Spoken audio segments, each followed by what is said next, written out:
आज का जो प्रसंग है, आज की जो कहानी है, यह बड़ी ही मोटिवेशनल है, बड़ी ही ज्ञानवर्धक है।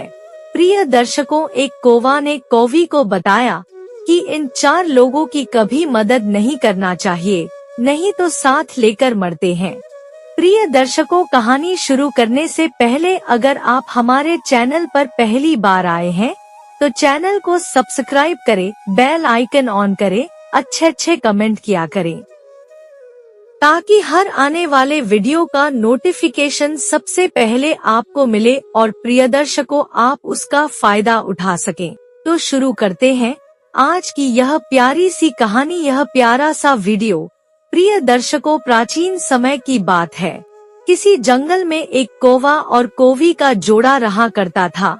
वह दोनों पति पत्नी एक दूसरे से बहुत प्रेम करते थे, एक दूसरे का बहुत आदर सम्मान करते थे। उनके बीच में कभी कोई लड़ाई झगड़ा नहीं हुआ करता था।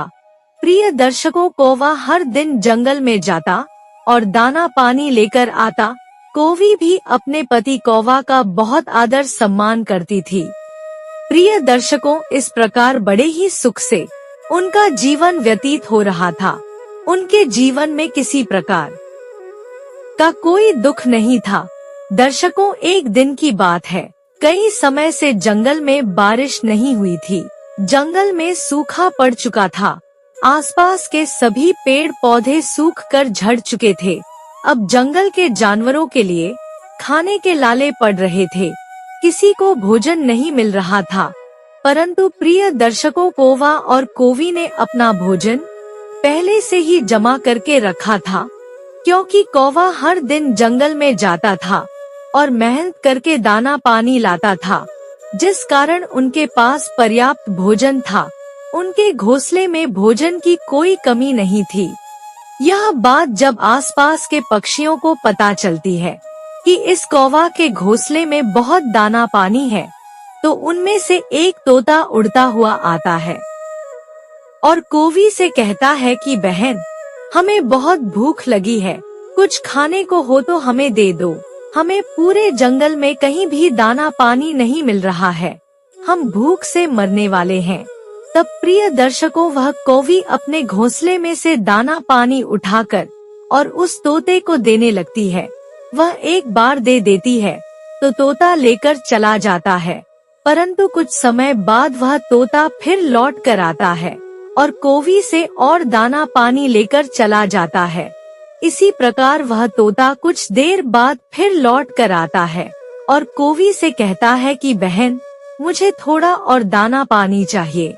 यह देखकर कौवी का पति कौवा जो था, वह अपनी पत्नी से कहता है कि प्रिय, तुम्हें इस तोता की मदद नहीं करनी चाहिए, नहीं तो यह तुम्हें भी साथ लेकर मरेगा। इतना कहकर वह कौवा उस तोता को अपने पास से भगा देता है। इधर वह कौवी पूछती है कि स्वामी, आप ऐसा क्यों बोल रहे हैं? हमें तो दूसरों की मदद करनी चाहिए, यह तो पुण्य का काम है। तब कौवा कहता है कि प्रिय, यह तोता बहुत ही आलसी पक्षी है। यह कभी भी अपने लिए और अपने परिवार के लिए दाना पानी लेने नहीं जाता है, हमेशा दूसरों से मांग कर खाता है। परंतु इस समय जंगल में अकाल पड़ा हुआ है, कई महीनों से वर्षा नहीं हो रही है और दाना पानी नहीं मिल रहा है। अगर ऐसे में हम अपना दाना पानी किसी को देंगे तो हमारा मरना तय है। ऐसे आलसी और धूर्त लोगों की मदद हमें नहीं करनी चाहिए। प्रिय दर्शकों, कौवा आगे कहता है कि हे प्रिय, मैं तुम्हें एक कहानी सुनाता हूँ। इस कहानी के माध्यम से तुम्हें पता चलेगा कि संसार में इन 4 प्रकार के लोगों की कभी भूलकर भी सहायता नहीं करनी चाहिए, नहीं तो यह हमें साथ लेकर मरते हैं। प्रिय दर्शकों, अब कौवा अपनी कहानी प्रारंभ करता है। कौवा कहता है कि प्रिय, कुछ समय पहले की बात है। किसी नगर में एक बहुत ही धनवान सेठ रहा करते थे। वह सेठ जी बहुत ही धनवान थे। उनके घर में किसी चीज की कोई कमी नहीं थी। अन्य धन के भंडार भरे हुए थे। गांव के और नगर के आसपास के लोग सभी सेठ जी की बहुत इज्जत किया करते थे, बहुत आदर सम्मान किया करते थे। सेठ जी जब भी अपने घर से निकलते तो नगर के सभी लोग उनसे मिलने आते, उन्हें नमस्कार करते, क्योंकि नगर में सभी जानते थे कि नगर में सबसे धनवान व्यक्ति कोई है तो वह सेठ जी है। सेठ जी का व्यापार बड़ा ही अच्छा चल रहा था। सेठ जी के पास बहुत धन दौलत थी। इधर प्रियदर्शकों सेठ जी की जो पत्नी थी वह भी बहुत ही सुंदर थी, बहुत ही पतिव्रता थी। वह अपने पति का बहुत ध्यान रखती थी, उन्हें किसी चीज की कोई कमी नहीं होने देती थी। परंतु प्रियदर्शकों सेठ जी के घर में एक चीज की बहुत कमी थी, जिस बात से सेठ जी और उनकी पत्नी बहुत परेशान थे, बहुत चिंतित थे। सेठ जी की कोई संतान नहीं थी। सेठ जी के विवाह को बहुत वर्ष हो चुके थे, परंतु अभी तक सेठ जी के घर में कोई संतान ने जन्म नहीं लिया था। नगर में सभी लोग इस बात को जानते थे कि यह सेठ जी निसंतान हैं। सेठ जी के पीठ पीछे नगर में सभी लोग बातें करते थे कि यह सेठ तो किसी काम का नहीं है, धन तो इसके पास बहुत है, परंतु धन खाने वाला नहीं है। ऐसा पैसा किस काम का जिसे हमारी औलाद ना खा सके। भगवान ऐसा भाग्य किसी को ना दे। प्रिय दर्शकों, नगर के सभी लोग सेठ जी के बारे में गलत बातें करते। सेठ जी के सामने तो सभी उनका सम्मान करते थे, परंतु पीठ पीछे वह सभी सेठ जी को गाली देते थे।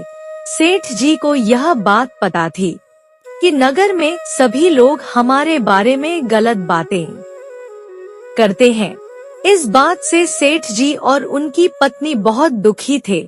वह दोनों पति पत्नी हर दिन भगवान भोलेनाथ के मंदिर में जाते और भगवान भोलेनाथ से एक ही प्रार्थना करते हैं कि हे भगवान, हमें संतान सुख प्रदान करो। हमारे घर में इतने वर्षों से कोई संतान नहीं है, हमें संतान का सुख चाहिए। भले ही हमें एक पुत्री दे दो, परंतु हमें एक संतान अवश्य चाहिए। कम से कम नगर के सभी लोग हमारे बारे में गलत बोलना तो बंद करेंगे। अभी तो सभी लोग हमें गाली देते हैं, परंतु जब हमारी संतान हो जाएगी तो हम अपना सर ऊंचा करके और बड़ी शान से नगर में चलेंगे। इस प्रकार प्रिय दर्शकों, वह सेठ और उसकी पत्नी हर दिन भगवान भोलेनाथ के मंदिर में जाते, जल चढ़ाते और अपने लिए संतान की कामना करते हैं। प्रिय दर्शकों, कोवा आगे कहता है कि हे प्रिय, उधर कैलाश पर्वत पर भगवान भोलेनाथ और माता पार्वती इस दृश्य को हर दिन देखा करते थे। दर्शकों, एक दिन की बात है, माता पार्वती भोलेनाथ से कहती है कि स्वामी, यह नगर का सेठ हर दिन आपके दर्शन करने मंदिर में आता है, आपसे प्रार्थना करता है। यह दोनों पति पत्नी बड़े ही अच्छे स्वभाव के हैं, गरीबों की मदद करते हैं, लाचार की सहायता करते हैं, कभी किसी का दिल नहीं दुखाते। परंतु आपने इन्हें संतान का सुख क्यों नहीं दिया? जो भक्त आपकी सच्चे दिल से भक्ति करता है, आपको याद करता है, आप उसे दुखी क्यों रखते हैं? उस सेठ के घर में किसी चीज की कोई कमी नहीं है, परंतु आपने उसे संतान नहीं दी। इस बात से वह दोनों पति पत्नी बहुत दुखी हैं।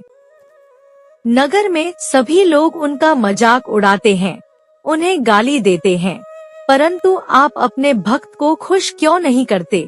उनकी मनोकामना को पूर्ण क्यों नहीं करते?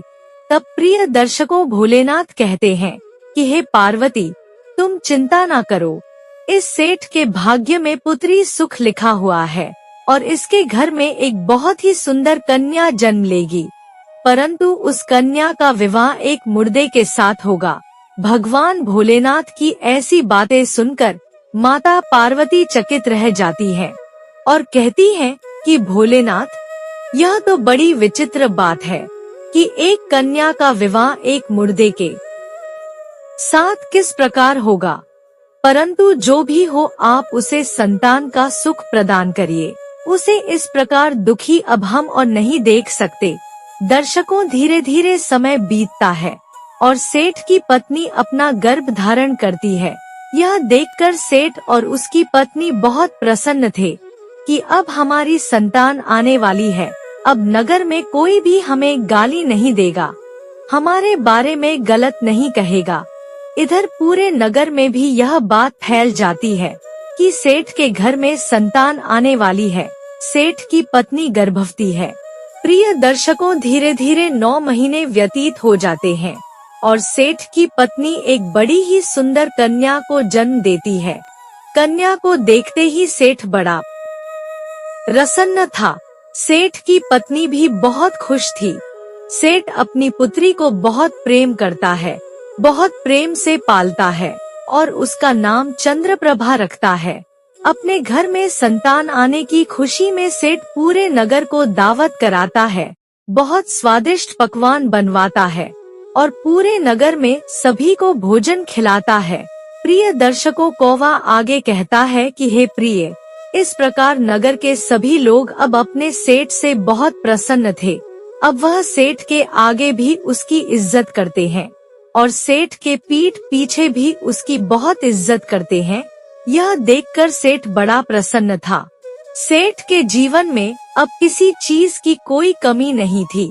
इधर सेठ की पत्नी भी अपनी पुत्री को बड़ा प्रेम करती है, उसे बहुत लाड प्यार से बड़ा करती है। धीरे धीरे समय व्यतीत होता है और सेठ की पुत्री कुछ बड़ी हो जाती है। अब सेठ अपनी पुत्री के आगे की शिक्षा के लिए उसे गुरुकुल में भेज देता है। प्रिय दर्शकों, अब चंद्रप्रभा अपने माता पिता से दूर गुरुकुल में जाकर शिक्षा के लिए प्राप्त करती है। गुरुकुल के जो स्वामी थे वह बड़े ही ज्ञानी थे। चंद्रप्रभा का हाथ देखकर वह समझ जाते हैं कि इस कन्या का विवाह एक मुर्दे के साथ लिखा हुआ है, परंतु वह इस बात को किसी को नहीं बताते हैं। अब चंद्रप्रभा के हाथ को देखकर गुरुकुल के स्वामी बड़े चिंतित हो जाते हैं। उन्हें समझ में नहीं आ रहा था कि ऐसा कैसे हो सकता है कि एक पुत्री का विवाह एक मुर्दे के साथ लिखा हो। अब प्रिय दर्शकों, वह साधु महाराज हर दिन चंद्रप्रभा का हाथ देखते, उसे अपने पास बुलाते और कहते, पुत्री अपना हाथ दिखाओ। कुछ दिनों तक तो चंद्रप्रभा गुरुजी को अपना हाथ दिखाती रही, परंतु हर दिन ऐसा होने के बाद उसे क्रोध आ गया। वह अपने पिताजी के घर चली गई और कहने लगी, पिताजी, गुरुजी हमारा अपमान करते हैं, वह हर दिन हमारा हाथ देखते हैं, हमारे हाथ की रेखा देखते हैं, हमें यह अच्छा नहीं लगता। तब सेठ जी अपनी पुत्री के साथ गुरुकुल जाते हैं। अब प्रियदर्शकों, सेठ जी अपनी पुत्री के गुरुकुल में जाकर गुरुजी से मिलते हैं और गुरुजी से मिलने के बाद कहते हैं कि गुरुजी, हमारी पुत्री इस बात से बड़ी दुखी है कि आप हर दिन उसका हाथ देखते हैं, उसके हाथ की रेखा देखते हैं, वह इसमें अपना अपमान महसूस करती है। आज मैं आपसे यह बात करने आया हूँ कि मेरी पुत्री के हाथ में ऐसी कौन सी रेखा है जिसके कारण आप इतने चिंतित हैं। आप मेरी पुत्री की रेखा हर दिन क्यों देखते हैं? क्या इसके भाग्य में कुछ बुरा लिखा है? तब प्रियदर्शकों, गुरुजी बताते हैं कि सेठ जी, आपकी पुत्री बहुत चतुर है, बड़ी ज्ञानी है। हम उसे जो भी शिक्षा देते हैं वह बड़े जल्दी शिक्षा प्राप्त करती है। हम इस बात से बड़े प्रसन्न हैं, परंतु हम उसके हाथ की रेखा देखकर बहुत चिंतित होते हैं। हमें बहुत डर लगता है क्योंकि उसके हाथ की रेखा हमें ऐसा बताती है कि आपकी पुत्री का विवाह मुर्दे के साथ में होगा। उसके भाग्य को बदलने के लिए ही हमें हर दिन उसका हाथ देखना होता है कि किस प्रकार उसके भाग्य को बदला जा सकता है। परंतु हमें ऐसा लगता है कि आपकी पुत्री का भाग्य बदलना